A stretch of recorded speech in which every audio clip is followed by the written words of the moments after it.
Salut et bienvenue dans cette nouvelle vidéo dans laquelle je vais vous présenter l'analyse en composantes principales. Dans un premier temps, je vais vous montrer comment de façon théorique la méthodologie s'implémente et dans un deuxième temps, je vais vous balader dans R pour vous montrer comment est-ce que on implante une analyse en composantes sous le logiciel R. Alors pour ce qui est de la partie théorique, nous allons vous plonger dans les méandres de l'analyse en composante principale, à savoir la détermination des axes, calcul de valeurs propres, déduction des axes principes factoriels, comment est-ce qu'on interprète le cercle de corrélation, le diagramme des individus, le graphique des individus sur des variables, comment on implémente de fond en comble l'analyse en composante principale dans la théorie. Et dans une deuxième partie, nous allons aller dans R pour pouvoir implémenter de façon pratique avec des visuels, des interprétations,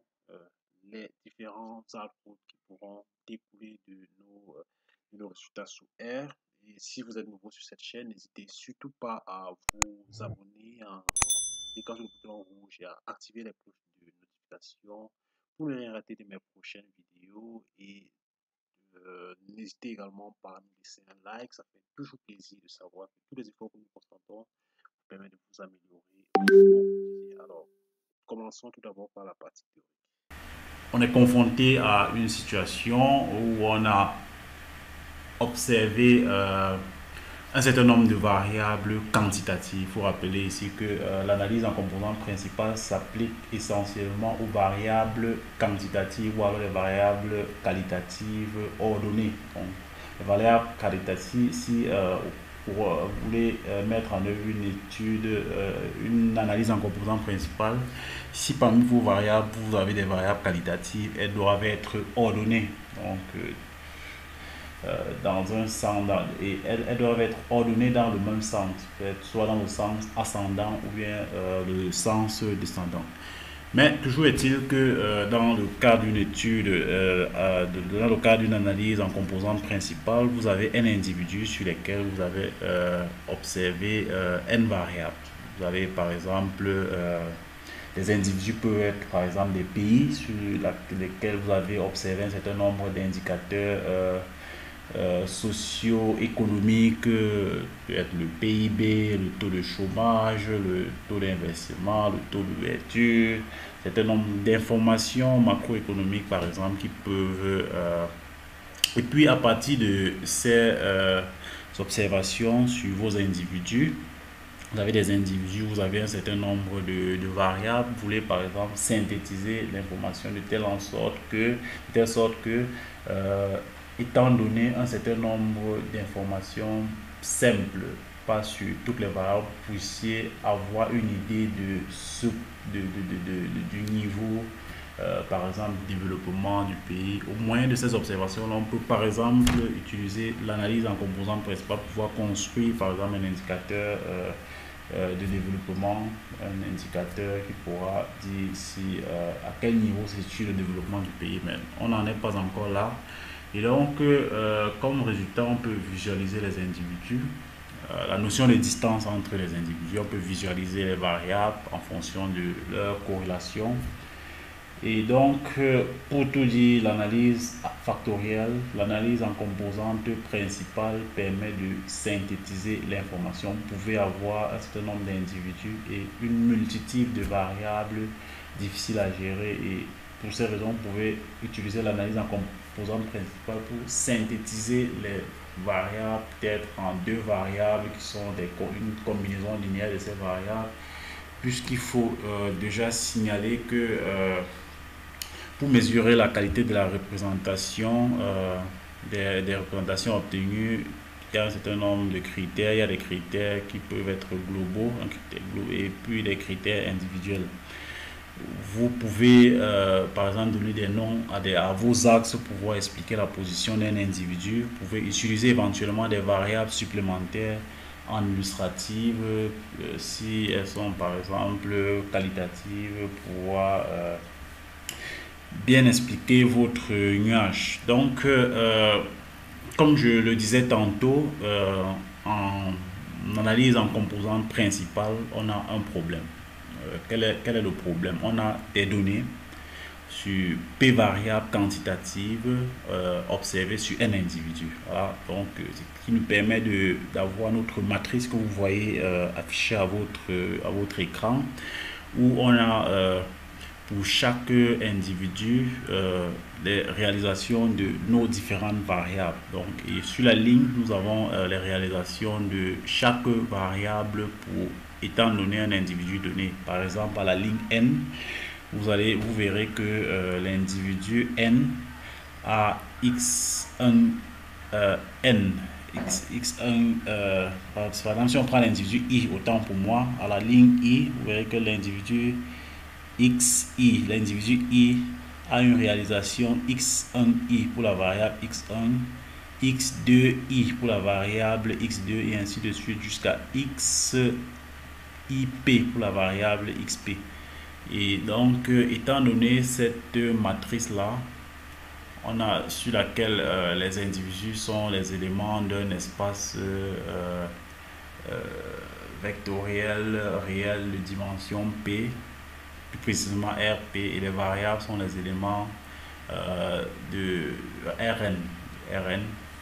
Donc on peut donc essayer de synthétiser cette information là si on a un amalgame pour pouvoir bien représenter les individus, pour que les individus puissent mieux expliquer les comportements des individus de notre échantillon. Donc on observe, on cherche à représenter le nuage de points des individus. Dans un premier temps, à chaque individu que l'on note EI, on peut associer un point dans RP, P représentant le nombre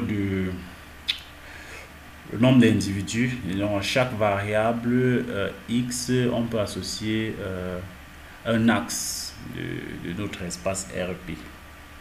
Donc on peut associer un axe. Et donc on peut faire une représentation. Là, c'est une représentation lorsqu'on est en dimension 3, par exemple. Vous voyez ici que lorsqu'on a plus de 3 variables, la visualisation devient impossible. D'où l'importance de l'analyse en composantes principales, qui va consister à synthétiser l'information en peu d'axes, en général tout au plus 3, pour pouvoir faire des schématisations, pouvoir mieux visualiser, pouvoir mieux utiliser l'information dont on a à disposition pour pouvoir prendre des décisions ou alors résoudre des problèmes d'ordre pratique. Voilà.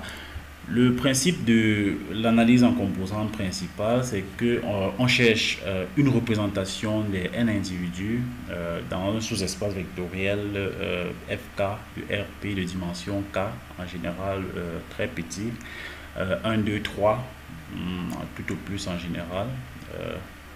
Voilà, ça peut être dans un plan dans le cas où on a notre K est égal à 2, ou alors un espace dans le cas où c'est égal à 3, ou tout simplement une droite lorsque notre K est égal à 1. Donc autrement dit, on cherche à définir K nouvelles variables comme combinaison linéaire des P variables initiales qui feront perdre le moins d'informations possible et pouvoir mieux représenter la situation. Donc ces variables sont appelées les composantes principales, ces variables qui sont peu nombreuses et qui peuvent s'écrire comme combinaison de nos variables initiales, et les axes qu'elles déterminent sont appelés les axes principaux, tout de même que les formes linéaires associées sont des facteurs principaux de nos axes. Et donc vous pouvez voir qu'au départ là, si on avait une représentation en dimension 3, donc en une dimension donnée très grande de nos individus qu'on ne peut pas facilement schématiser, on peut revenir après une analyse en composante principale à 3 axes naturellement qui peuvent être facilement matérialisés et schématisés et visibles par l'œil, et puis par des cochets facilement interprétables. Donc le principe de l'analyse en composante principale permet de perdre le moins d'informations possible, et donc on a un sous-espace vectoriel FK de RP, comme je vous l'ai dit tantôt, qui devra être ajusté au mieux possible au nuage des individus, de telle sorte que la somme des carrés des distances des individus à FK soit extrême, soit minimale. Donc, la somme des distances des individus à notre espace, à notre nouvel espace doit être minimal, ce qui autrement dit signifie que notre sous-espace FK doit être tel que le nuage projeté est une inertie, ou alors l'inertie entendue par la dispersion maximale ou variance si vous voulez, que la variance soit maximale. Et donc les deux conditions sont basées sur les notions de distance et de projection orthogonale notamment.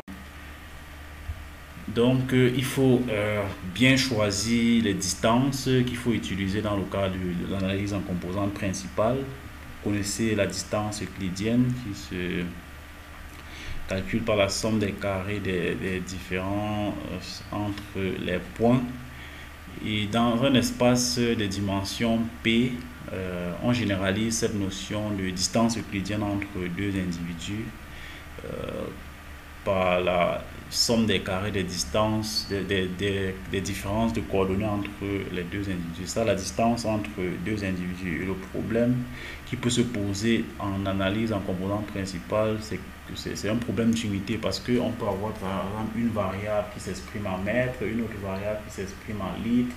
Vous voyez que les unités ne sont pas concordantes et donc on ne peut pas a priori calculer cette distance-là, sinon auquel cas avoir une quantité qui n'a pas de signification. Donc il faut trouver le moyen de ramener nos variables dans la même dimension et pour cela il faut dans un premier temps centrer et réduire nos différentes variables. Centrer signifie retrancher la moyenne et puis réduire divisé par l'écart type. Donc l'ayant fait, on peut ça peut nous permettre de ramener nos différentes variables à une unité, à une variable sans unité mais qui a une signification. Lorsqu'on va revenir à nos variables initiales, on peut prendre par exemple l'exemple d'une puissance moyenne de voiture qui est de 92 chevaux avec un écart type de 24 si on est dans une population donnée.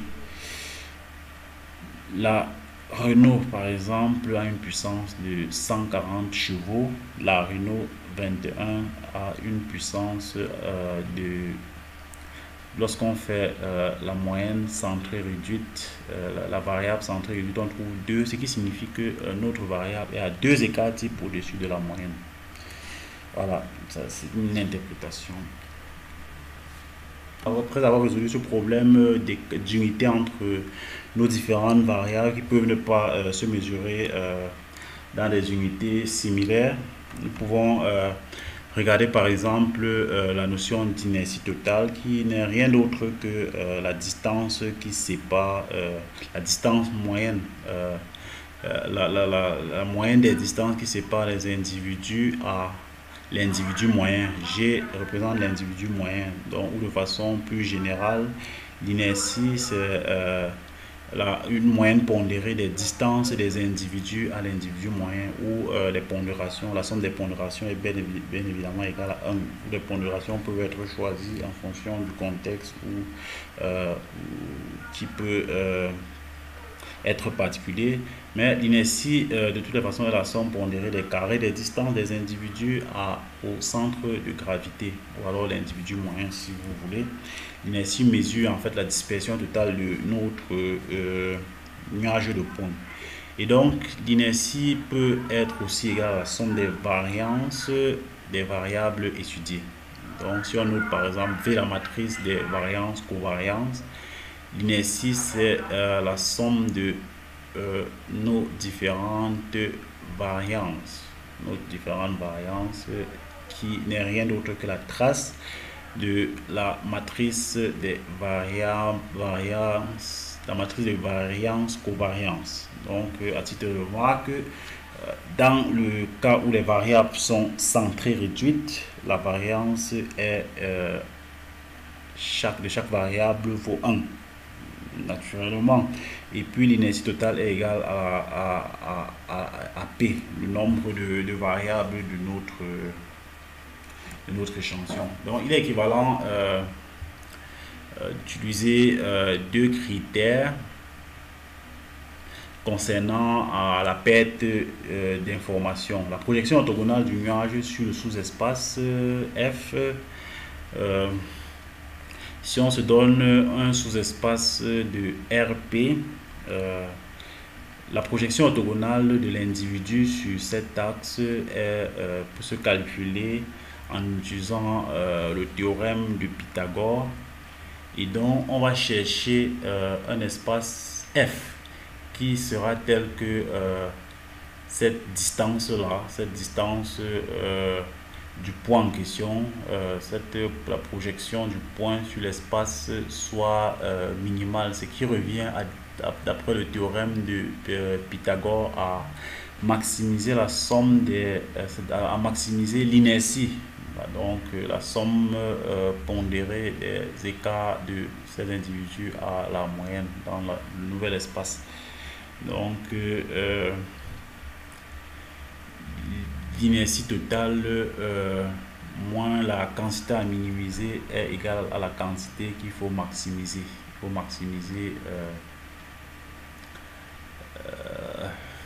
faut maximiser la somme des écarts de la moyenne pondérée des écarts des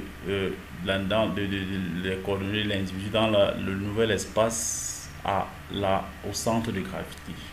À défaut de minimiser la différence entre l'inertie et les écarts à la moyenne de chaque individu. Donc, comme solution du problème posé, on peut procéder à la recherche d'axes portant le maximum d'inertie équivalent à la construction des nouvelles variables. Et donc, de variance maximale. Donc, en d'autres termes, on effectue un changement de repère dans l'espace RP de chacun de ces et à se placer dans un nouveau système de représentation où le premier axe apporte le plus possible d'inertie totale du nuage, le deuxième axe le plus possible d'inertie non prise en compte par le premier axe et ainsi de suite.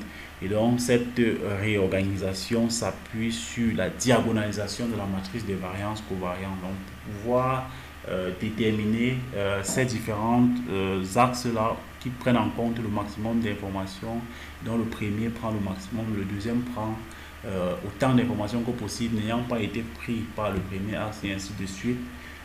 On n'a qu'à diagonaliser notre matrice de variance covariance et le problème est résolu.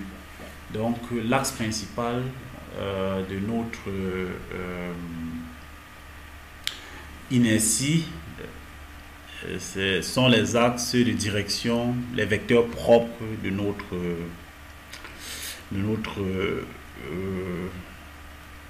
matrice V, matrice de variance covariance normée à 1. Donc il y en a P, exactement. Le premier axe est celui associé à la plus grande valeur propre et puis on le note U1 en général et par ricochet vous pouvez déduire la notation des autres. Le deuxième axe est celui de la deuxième valeur propre et ainsi de suite. Donc la solution à notre problème a été trouvée. On cherchait à trouver un nouvel axe sur lequel la projection de nos individus maximise l'inertie totale. Donc vous voyez que en diagonalisant notre matrice de variance covariance, on résout le problème. On trouve des axes qui sont nommés des axes principaux sur lesquels on pourra désormais travailler. Et donc la composante à chaque axe est associée une variable appelée composante principale. Donc la composante principale est le vecteur renfermant les coordonnées des projections des individus sur l'axe 1.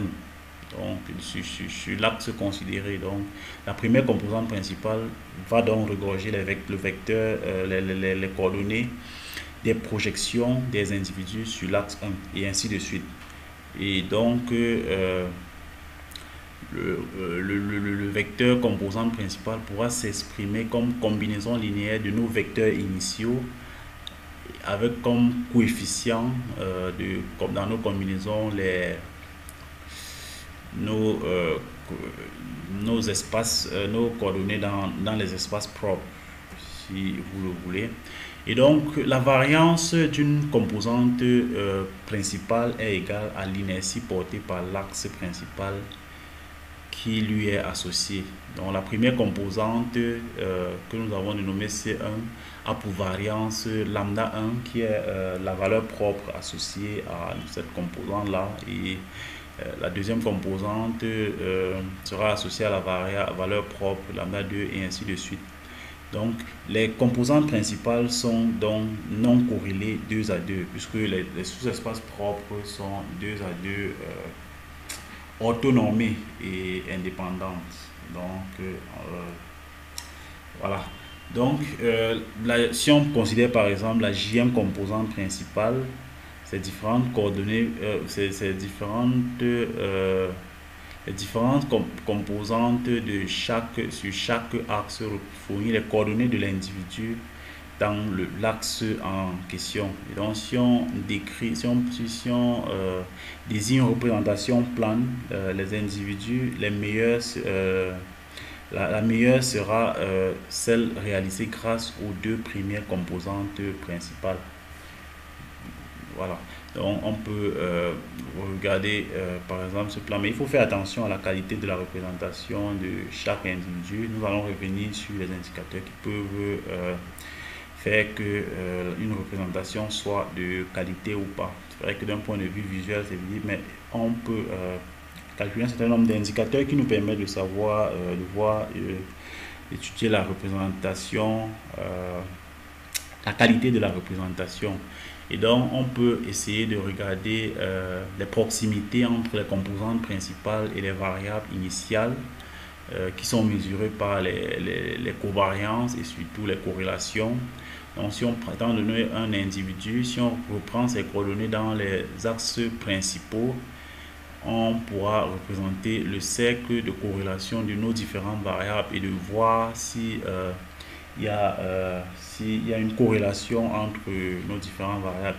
On pourra visualiser et de voir les variables qui se ressemblent ou alors qui évoluent dans le même sens ou alors qui sont antagonistes selon le cas. Et donc on utilise par exemple le produit scalaire pour pouvoir voir étant supposé que les variables sont centrées, donc utiliser le produit scalaire pour pouvoir voir la distance, la corrélation entre les différentes variables. Donc on utilise le cosinus. Le cosinus de l'angle entre nos différents vecteurs n'est rien d'autre que le produit scalaire de nos différents vecteurs, puisque nos variables sont centrées réduites. Et donc ce cosinus là permet de définir le coefficient de corrélation linéaire entre nos différentes variables. Ce cosinus calcule comme le produit scalaire divisé par le produit des nombres de nos différents vecteurs. Et donc le sinus de l'angle formé entre les variables x et x est le coefficient de corrélation linéaire de nos différentes variables. Et donc vous pouvez regarder le cercle de corrélation dont je vous ai parlé plus haut là. On peut par exemple regarder, au regard de ce cercle de corrélation, voir que x1 et x2 ont une corrélation proche de 1. Puisque vous voyez là que l'angle entre les deux vecteurs est suffisamment fait. Par contre, x1 et x3 par exemple ont une corrélation qui est proche de 0. Parce que voilà, vous voyez le sinus de l'angle entre les deux. Vous pouvez faire une analyse similaire et à différents cas possibles. Donc quels sont ces différents critères qui permettent de déterminer la validité de la représentation? Il y a un critère global qui mesure la part d'inertie expliquée par l'axe I. Donc, la valeur propre, comme je vous l'ai dit plus haut, représente l'inertie représentée par l'axe. Et donc, la part d'inertie représentée par chaque axe peut être un critère global. Par exemple, si on prend par exemple le plan, le premier plan, on verra que la part d'inertie expliquée par ce premier plan principal là, c'est la somme des valeurs propres des deux premières, la somme des deux premières valeurs propres divisée par la somme totale des valeurs propres. Ce critère est souvent exprimé en pourcentage, permet de mesurer le degré de reconstitution des carrés des distances. Et donc, la réduction de la distance est d'autant plus forte que les variables du départ sont plus corrélées. Voilà. Donc, on peut également regarder la contribution des axes. Les différentes procédures sont en général complémentaires. Le pourcentage d'inertie souhaité a priori. On peut par exemple dire qu'on veut par exemple un pourcentage d'inertie. En général, dans la pratique, peut-être d'au moins 70% ou 80% selon la réalité qui s'offre à nous. Pouvons par exemple diviser l'inertie totale par le nombre de variables initiales et puis l'inertie et regarder l'inertie moyenne par variable. Donc, conserver tous les axes portant une inertie supérieure à cette valeur d'inertie moyenne. Par exemple, voilà, ça peut être un critère. Et donc, on peut regarder l'histogramme. Donc, conserver l'axe associé aux valeurs propres situées avant la cassure. Vous voyez la cassure qui est située à la la quatrième valeur propre. Donc, si on conserve les axes associés aux valeurs propres situées sur la cassure, on pourra résumer au mieux l'information contenue dans notre nuage. Donc, comme autre critère individuel, un critère individuel, c'est le cosinus carré. Le cosinus carré d'un individu dont nous allons vous montrer un peu plus tard, qui n'est rien d'autre que le cosinus carré, le carré du cosinus de l'angle qui existe entre notre individu et sa projection sur le plan, sur un plan, sur notre espace, notre sous-espace considéré. Donc, ce cosinus carré là pourra permettre de déterminer la qualité de la représentation de l'individu sur notre sous-espace. Donc, pour chaque individu, la qualité de la représentation est définie par le carré du cosinus de l'angle entre la projection et le vecteur. Donc, plus la valeur est proche de 1, meilleure est la qualité de la représentation. En général, la qualité de la représentation les qualités de représentation sont données axe par axe pour avoir la qualité de représentation. Dans un plan, on additionne tout simplement les critères correspondant aux axes étudiés. Donc, ce critère n'a pas de signification pour les individus proches de l'origine. Quand on détecte un individu pour lequel le cosinus carré est faible, on doit tenir compte de la distance à l'origine avant d'indiquer qu'il est mal représenté. Voilà. Il faut tenir compte également de la distance à l'origine. La disto. Donc, la contribution de chaque individu, il faut signaler qu'elle est très utile. Il est très utile de calculer pour chaque axe la contribution apportée par chaque individu à cet axe. Donc, si on considère la KM composante principale, CK, donc les valeurs de la composante pour le IM individu est donnée par la valeur propre qui se calcule comme la moyenne des carrés des composantes principales correspondantes à cette KM composante là. Et donc la contribution de l'individu n'est rien d'autre que la composante, le carré de la composante principale correspondant à à l'individu divisé par n, puisqu'il y en a au nombre de n, que divise la valeur propre correspondante, puisque ces sommes-là donnent plus précisément la valeur propre. On peut définir un indicateur en considérant l'entité correspondant à l'individu que l'on divise par la valeur propre, et donc cette contribution-là peut être étudiée en pourcentage pour voir quelle est la contribution de chaque individu à chaque acte. Nous allons y revenir de façon plus pratique à la fin de ce tutoriel. Donc, à titre de remarque, vous pouvez vous en apercevoir qu'il n'est pas souhaitable qu'un individu ait une contribution excessive, ce qui pourrait bien évidemment biaiser notre analyse. Donc, la recommandation qu'on fait en général, c'est d'éliminer les individus dont la contribution est trop importante. Donc, le problème qui peut être un problème des enquêtes par sondage. Donc, tout à l'heure, nous avons parlé du cercle de corrélation qui est la projection du nuage de variables sur les plans correspondants, sur les plans des composantes principales. Et donc la corrélation, ce n'est rien d'autre que le sinus. Et donc nos différentes variables bien représentées sont celles qui sont proches du cercle, puisqu'on avait dit que tout à l'heure que les variables étaient celles dont le cosinus carré était proche de 1. Donc celles qui sont proches de l'origine sont mal représentées, tout simplement. Et donc, quelle interprétation externe peut-on donner aux variables et individus supplémentaires ou alors les individus illustratifs? Donc, si on a des variables quantitatives, on calcule le coefficient de corrélation entre les variables supplémentaires et les composantes principales. Ceci permet sa représentation sur le cercle de corrélation.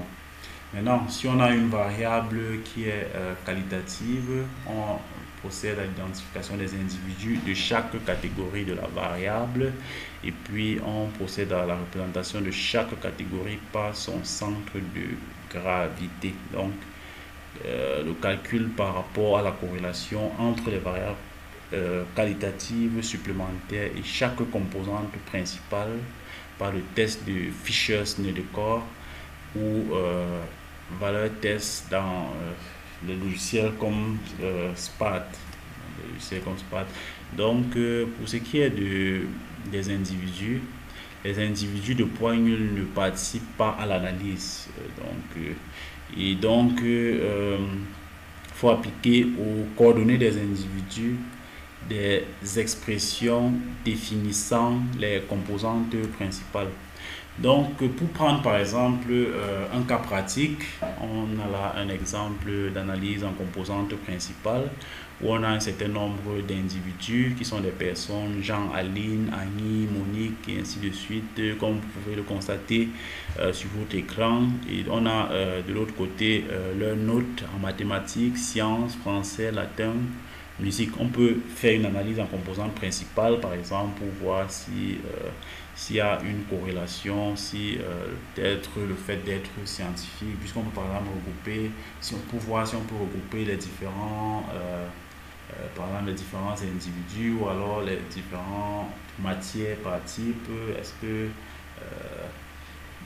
les scientifiques, le fait d'être fort en mathématiques est fortement corrélé à la force aussi en sciences ou bien en français et inversement. Donc, c'est un peu l'objet de ce cas pratique. Nous allons essayer de développer la méthode que nous venons de vous expliquer là de façon pratique. Vous voyez là que on peut essayer de centrer et réduire nos variables pour avoir la matrice centrée et réduite qui s'affiche en bas de votre écran.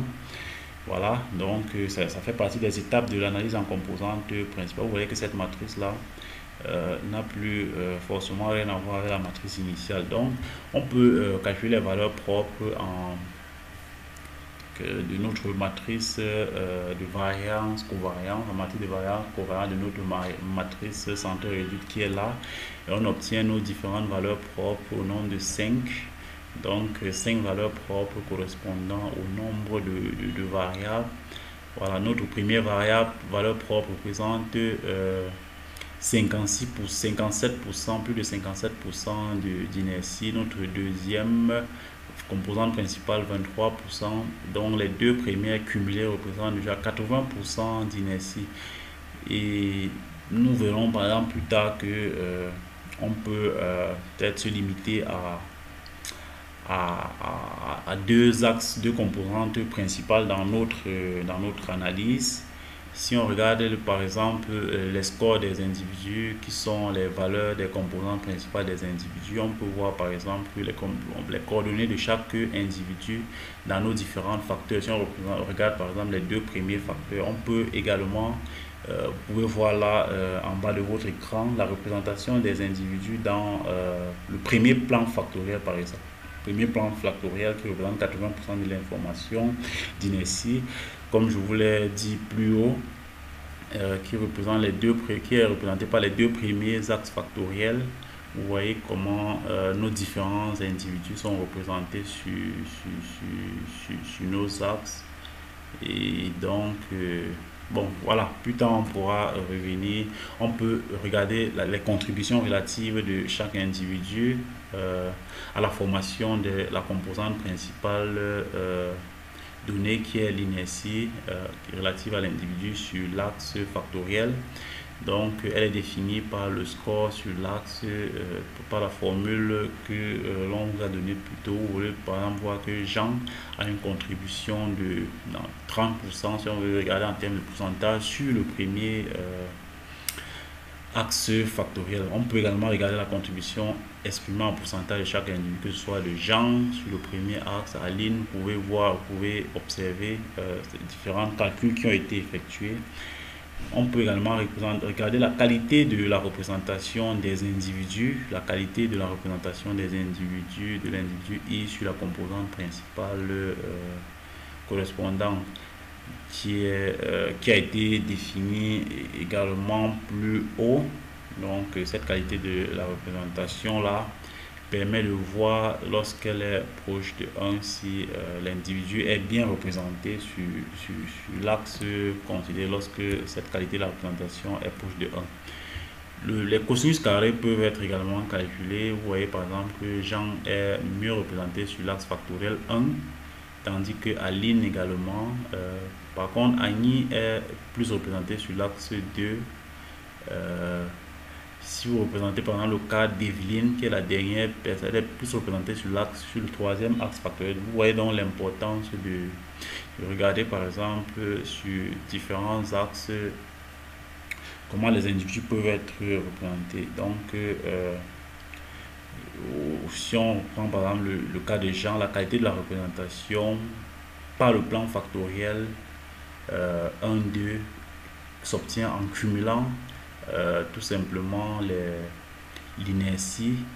Et donc si vous voyez, vous verrez par exemple que on pourrait utiliser par exemple cette qualité de la représentation là comme sur l'axe 1, sur deux axes, puisque ces axes représentent, il y a 80% de l'information, comme indicateur de performance. Donc les individus qui auront une qualité de la représentation plus élevée seront ceux les individus pouvant avoir les meilleures performances.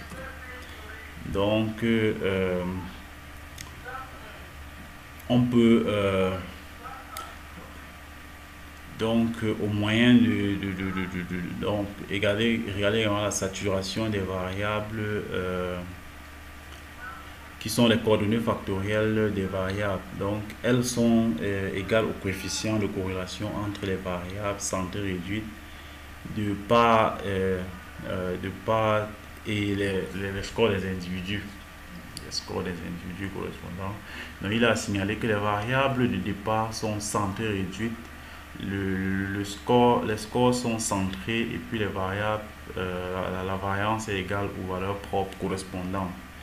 Et on peut donc retrouver la saturation à l'aide d'un calcul tel que donné là au moyen des coordonnées factorielles qui sont données-là.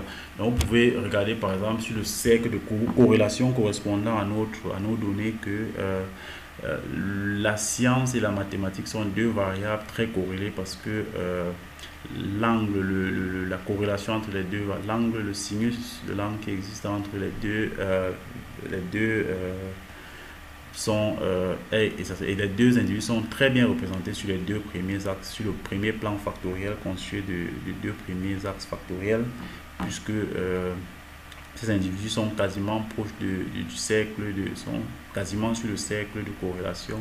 On peut également remarquer une corrélation entre le latin et le français, qui peut laisser présager qu'il y a une connotation, qu'il y a des individus à connotation scientifique et des individus à connotation littéraire. On peut par exemple voir que la musique n'est fortement corrélée à aucune de ces différentes variables, ce qui peut également laisser présager que le fait d'avoir une bonne performance en musique n'a pas de lien avec le fait qu'on soit par exemple scientifique ou littéraire. Vous voyez comment on peut utiliser l'analyse en composante principale pour pouvoir simplifier l'information et pouvoir plus tard euh, euh, catégoriser les individus. Donc, vous pouvez vous regarder par exemple sur la représentation sur le deuxième plan factoriel qui est constitué du premier et du troisième. Vous voyez qu'il y a presque les mêmes corrélations, mais par contre les individus ne sont pas bien représentés parce que voilà, les points ne sont pas proches du cercle, tout autant que du cas précédent du premier plan factoriel où les individus étaient quasiment sur le cercle de corrélation. Donc, il serait préférable, par exemple, d'utiliser cette représentation sur le premier plan factoriel pour pouvoir présenter l'analyse en composante principale sous le logiciel R. Alors, nous en avons fait une série de vidéos sur l'analyse en composante principale, que ce soit du côté théorique ou alors l'implémentation sur plusieurs logiciels, à savoir SPSS, Stata et SPAD, précisément.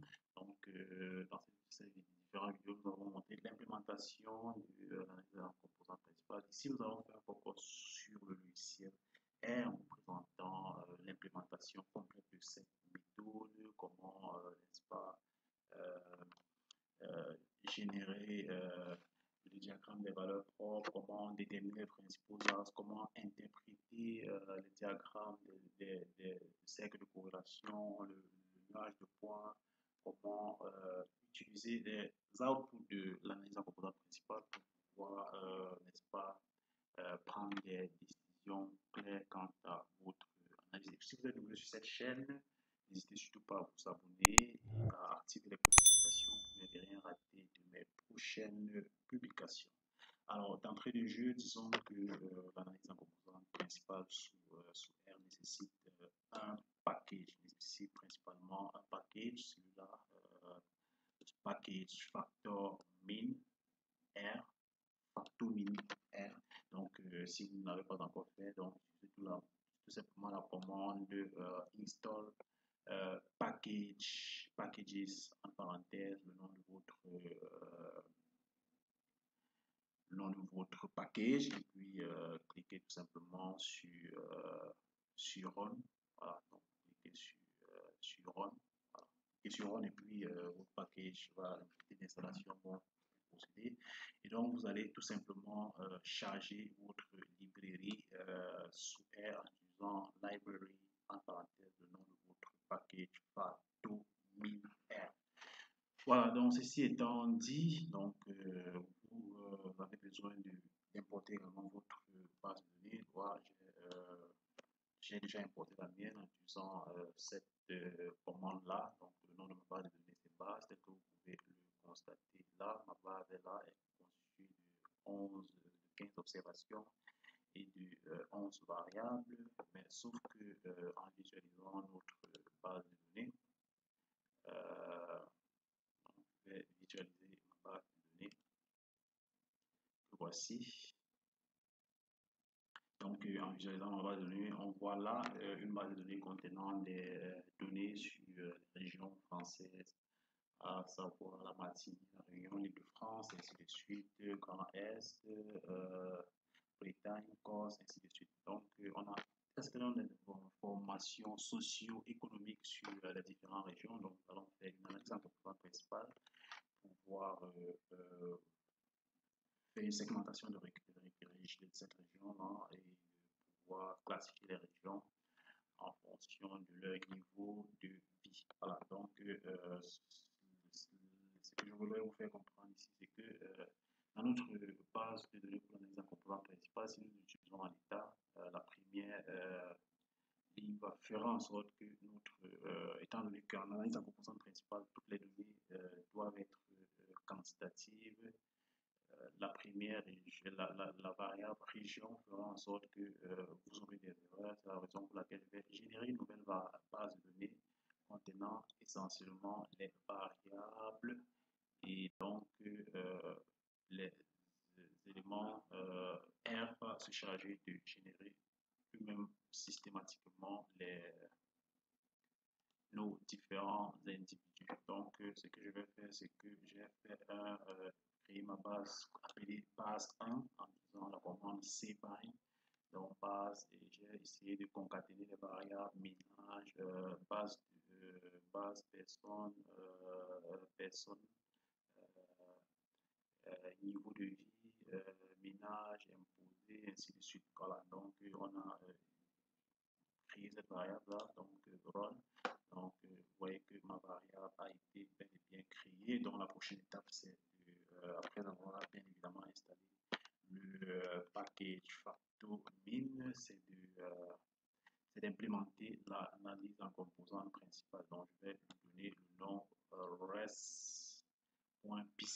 donc pas vous dire résultat analyse en composante principale. Donc, je vais lui affecter la fonction PCA, qui est la fonction qui permet d'implémenter l'analyse en composante principale sous R. Donc, les différents paramètres sont la base de données que je viens de créer, base 1, donc graph égale report false. Donc, ce sont les deux principaux paramètres que nous allons entrer dans notre analyse en composante principale. Donc, tout va tourner autour de cette première implémentation. C'est à partir de cette implémentation que nous pouvons générer, que ce soit les valeurs propres, les visualiser, les diagrammes, les cercles de corrélation, les graphes des individus, et ainsi de suite. Et ainsi de suite. Donc, nous allons tout simplement cliquer sur Run. Donc, on voit là que error in PCA, impossible de trouver la fonction PCA. Donc, PCA parce que je n'ai pas, n'est-ce pas, chargé ma librairie Factomin. Donc, je vais la charger. Donc, Factomin a effectué un cours de chargement. Là, je pense que c'est désormais fait. Donc, nous allons tout simplement implémenter notre analyse en composante principale, comme je l'ai dit tantôt. Donc, nous allons tout simplement sélectionner puis cliquer sur Run. Donc, les résultats de notre analyse en composante principale sont désormais disponibles. Donc, ils vont maintenant faire toutes sortes de manipulations possibles pour pouvoir, n'est-ce pas, produire les éléments qu'il nous faut pour pouvoir interpréter notre analyse en composante principale. Donc, la première chose que je vais faire, c'est de regarder les valeurs propres de mon analyse. Donc, reste ici et symbole de la Ike, donc pour eigenvalue, donc valeur propre, donc résultat.pca, c'est comme ça que j'ai appelé mon analyse, c'est comme ça que je l'ai appelé, donc sur le symbole de la EIG, et puis il va donc générer les valeurs propres de notre régression, que sont la première composante a pour valeur propre. Il a choisi d'afficher les 8 premières composantes. Je crois qu'il y a d'ailleurs 8 variables. Donc, la première composante est la première valeur propre est de 5,48 qui représente 68% de l'inertie de notre nuage de points. Donc, la deuxième composante est la deuxième valeur propre est de 1,69 représentant 21% d'inertie, soit le premier plan factoriel qui est le cumul des deux premiers plans qui représente près de 90% d'inertie. Donc, on peut remarquer une décroissance rapide de nos valeurs propres suivantes par rapport aux deux premières. Nous allons représenter le nuage des valeurs propres, visualiser l'histogramme diagramme de nos valeurs propres. Donc, en disant egg value, nous allons l'appeler egg.value. Nous allons lui affecter résultat de l'analyse en composantes principales, REST, PCA et IG. Donc, puis nous allons faire un bar plot où on doit définir les différentes caractéristiques des labels, variables, explained by PCA, Principal Component Analysis, percentage of variance, ainsi de suite, color, style blue. Donc, nous allons cliquer sur Entrée. Donc, vous voyez là que les résultats de nos différentes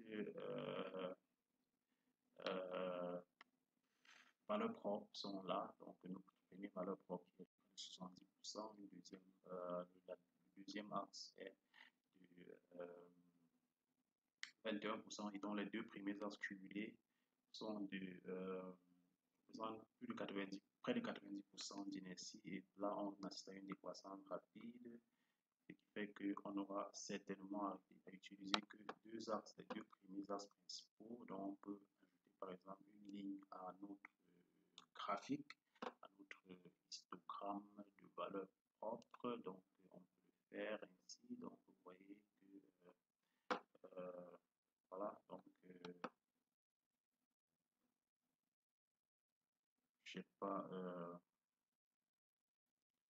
ajouté tous les éléments qu'il fallait. Il y a également le type et puis voilà. Donc, en ajoutant notre histogramme, voilà la ligne qui est là.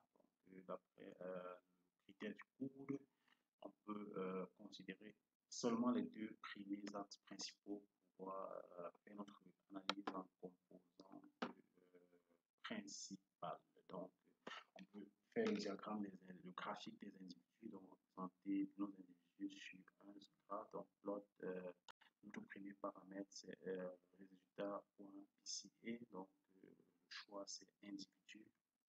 Autocall et autolab equal yes. Donc, nous allons tout simplement cliquer sur on. Et donc, le graphique des individus va, n'est-ce pas, apparaître là.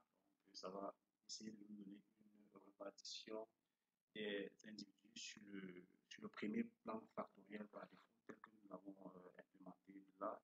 Donc, par défaut, nous allons avoir des individus sur notre premier plan factoriel, ce qui est tout à fait logique, puisque notre premier plan factoriel représente déjà près à lui plus de 90% d'informations. Donc, on voit un regroupement, une certaine similitude entre les individus. Donc, on peut avoir un premier groupe là et un deuxième groupe, un troisième groupe là. Donc, voici le premier individu, le deuxième.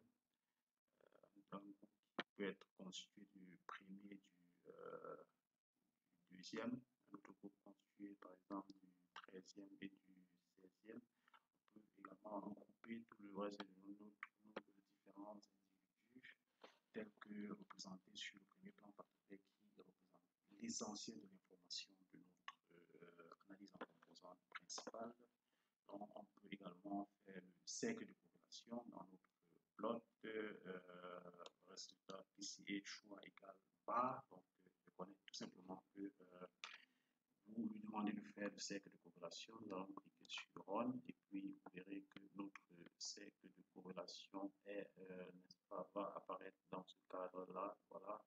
Donc, tel qu'il a été fait, les différents paramètres RS, PCA, donc qui est notre implémentation de l'analyse en composant principal. Le choix, c'est pas, contrairement à ID pour le cas de nos individus, on représente des variables. Donc, par défaut, il génère notre cercle de corrélation qui est là. Donc, on peut voir là une grande collinéarité entre V1 et nos deux premières variables positives, une collinéarité positive, et pareil pour les variables V4, V3 et V4 qui peuvent être considérées comme similaires. On peut également voir une similitude entre les variables V5 et V6, et toutes les variables sont très bien représentées parce que les flèches sont proches du cercle de corrélation, ce qui conforte notre idée selon laquelle le premier plan factoriel est le plan qui résumé essentiel de notre information qui peuvent être retenues pour notre analyse en composante principale, quel que soit ce qu'on veut faire. Après, on peut, que ce soit par exemple la classification, on peut se baser sur ces deux axes, que ce soit par exemple la construction d'un indicateur socio-économique, on peut se baser essentiellement sur les deux axes principaux. Donc, on peut également représenter, comme on l'a fait pour les variables tout à l'heure, représenter les individus, produire les résultats pour nos variables. Donc, nous allons l'appeler rs.var. Donc, pour résultat des variables, nous allons affecter rs.pca $dièse. Donc, comme nous l'avons fait pour les individus, donc nous allons implémenter le résultat sur les variables. Donc, cette fois-ci, nous pourrons représenter les coordonnées. Donc, en faisant, puisque nous avons déjà calculé res.var, c'est fait dans la console, puisque nous avons déjà calculé res.var, qui est le résultat des variables, par la fonction res.pca, qui est le résultat de l'analyse en composante principale, suivi de là et de var pour signifier que sont les résultats des variables. On pourra désormais calculer les coordonnées des variables en appelant le résultat des variables $coord, donc coord mis pour coordonnées. Donc, si nous exécutons cette commande-là, donc on aura les résultats, les coordonnées des différentes variables sur les axes. Donc, on peut regarder les coordonnées sur les deux principaux axes.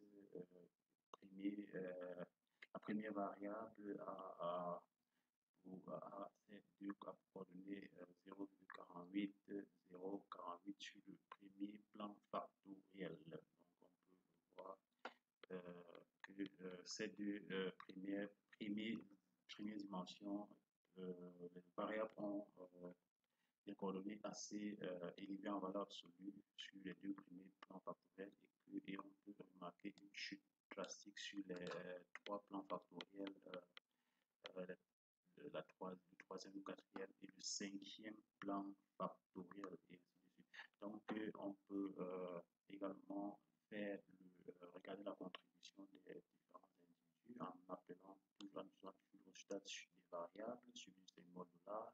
Contrib, pour dire, il comprendra tout simplement que vous lui demandez de calculer la contribution des individus sur les différents axes et on a là le résultat de la contribution, une des variables à sa contribution.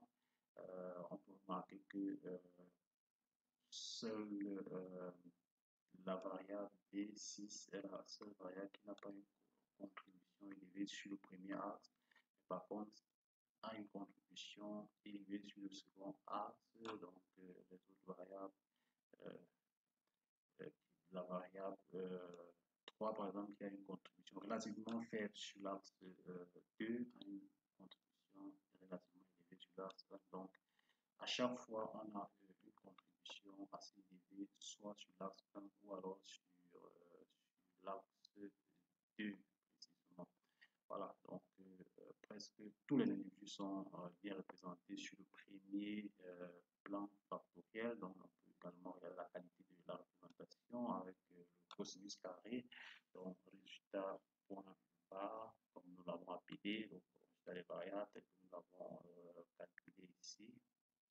Donc, nous pouvons déterminer, calculer le cosinus carré des variables pour voir les individus qui seront bien représentés seront les individus qui auront un cosinus carré relativement élevé. Une fois exécuté pour le cosinus carré, donc nous avons le cosinus carré qui est assez élevé sur l'axe 1 à part celui du vecteur B6. Nous pouvons revenir dans notre base de données voir qui est le vecteur B6.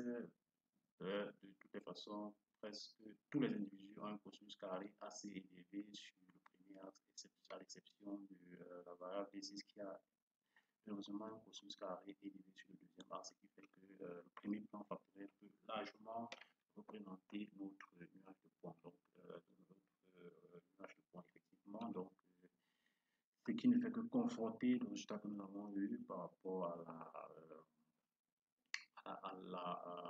résultat des valeurs propres et du diagramme histogramme des valeurs propres. Donc, on peut également avoir, comme on l'a fait pour les variables, le résultat des individus en appelant rest ends. Ça, c'est juste une appellation, une désignation. Vous pouvez donner le nom que vous voulez, mais nous devons lui attribuer rest.pca, donc le résultat de notre analyse en composante principale, là, int. Donc, il comprendra que vous lui demandez de calculer les résultats pour les individus. Donc, une fois calculé les résultats pour les individus,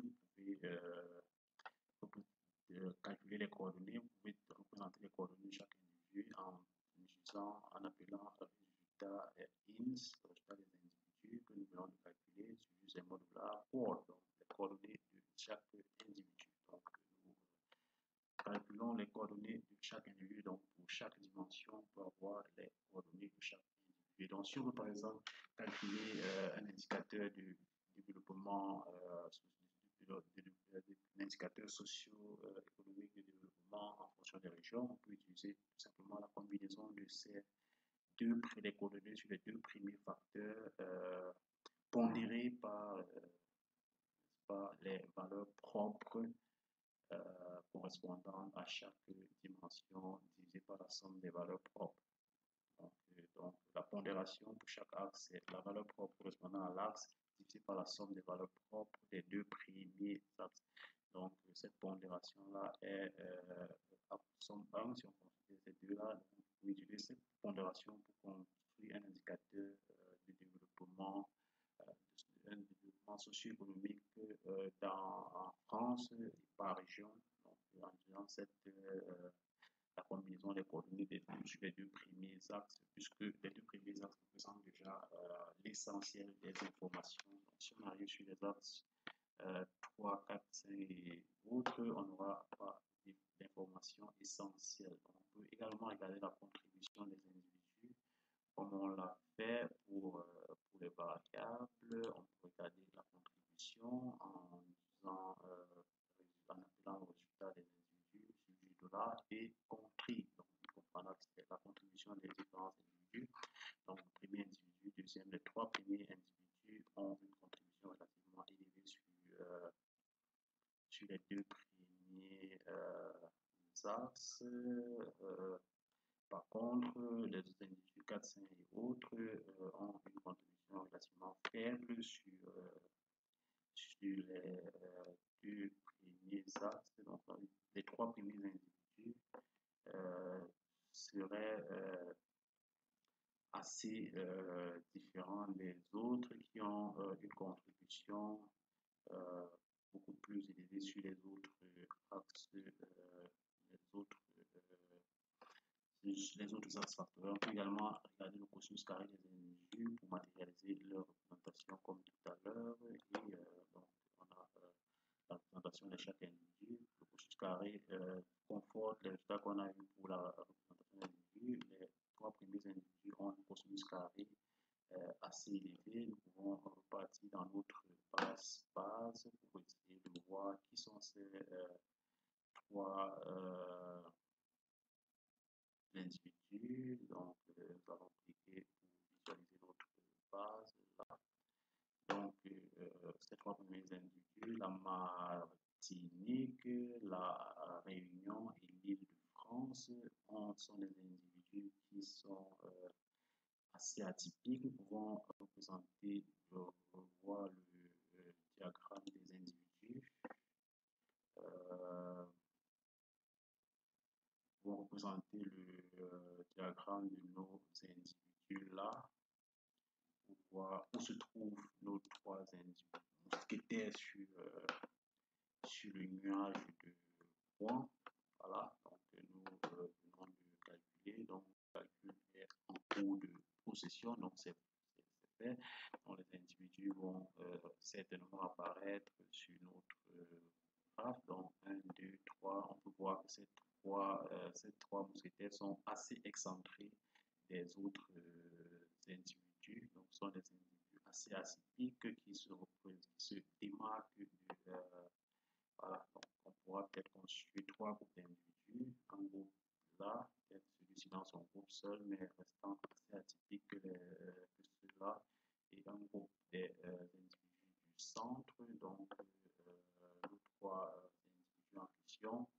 Voilà, donc vous pouvez, comme je vous l'ai dit tout à l'heure, utiliser cette méthode pour pouvoir construire un indicateur en faisant la combinaison des individus, des coordonnées des individus sur les deux premiers plans factoriels, qui représentent l'essentiel de l'information, en combinant par le ratio de la valeur propre et la somme des valeurs propres.